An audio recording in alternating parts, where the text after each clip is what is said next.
Hello, this is Ralph K.Ginorio. Give me a few minutes and I'll give you something worth considering.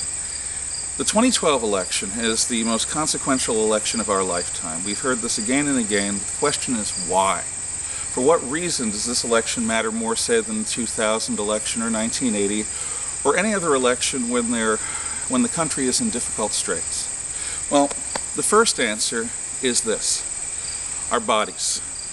Our physical bodies have never been a matter for public concern the way they are now. Thanks to Obamacare, we have a public entity, the United States government, intruding between a person's choice and their health. Instead of negotiating with your own conscience or your spouse or your doctor, we will have to negotiate with a body of federal bureaucrats that we can't change. It's not like an insurance company or an employer health plan who can be left if we don't like it. If we really want to change from the plan we have now to another plan, we can do it as private citizens or we can change jobs. But you cannot leave the United States of America as a citizen and get away from Obamacare. We are stuck with it. Now, why are we stuck with it? Well, our leaders have failed us. They did not save us. Obamacare, unlike the Civil Rights Act of 1964 or any other major piece of successful legislation, was passed without a single Republican vote. And it was not passed through the normal rules of the Congress. It was done by a trick of the game to prevent Scott Brown from being the vote that broke the back of Obamacare in the U.S. Senate. Our Supreme Court didn't save us. Chief Justice Roberts invented law in order to allow Obamacare to continue. That means our leaders didn't save us, our constitutional system didn't save us. The only thing that will save us from our own government is ourselves in this election in November. Unlike most elections, in fact, unlike any election in American history, this one matters because your choices are reflected in your health. It's like driving a car. If you beat on the car, it will show when you bring it to the mechanic. Well, what if we don't eat right, exercise properly?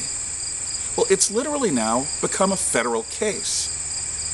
Your choice of whether to be a vegetarian or to eat beef, your choice of whether to do 20 minutes of exercise every day or to be a couch potato, your choice to smoke or not, your choice to drink alcohol or not, your choice in the most intimate ways now becomes a matter for public review because you're being cared for on the public dime.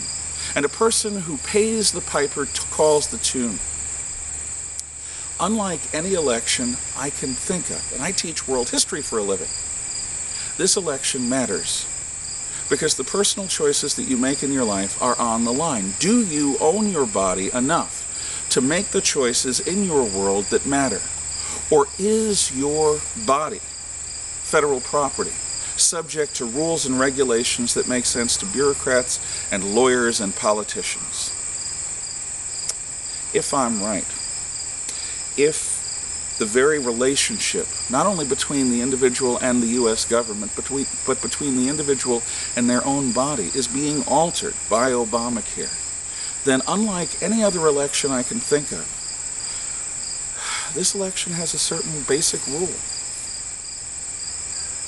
As good as the individual candidate may be, not a single Democrat or independent can be trusted at the federal level.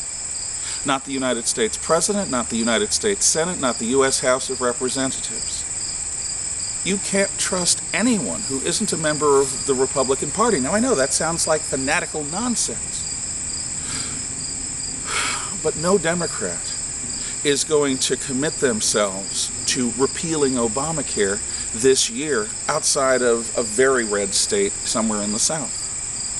And no independent, at least not in the Northeast, is going to commit themselves to the immediate repeal of Obamacare. The only candidates that you have a hope of, a prayer of trusting to repeal Obamacare right away as a top priority are, for the better or worse, members of the Republican Party.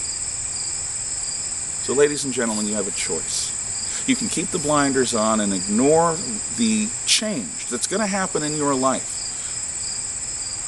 you'll feel it.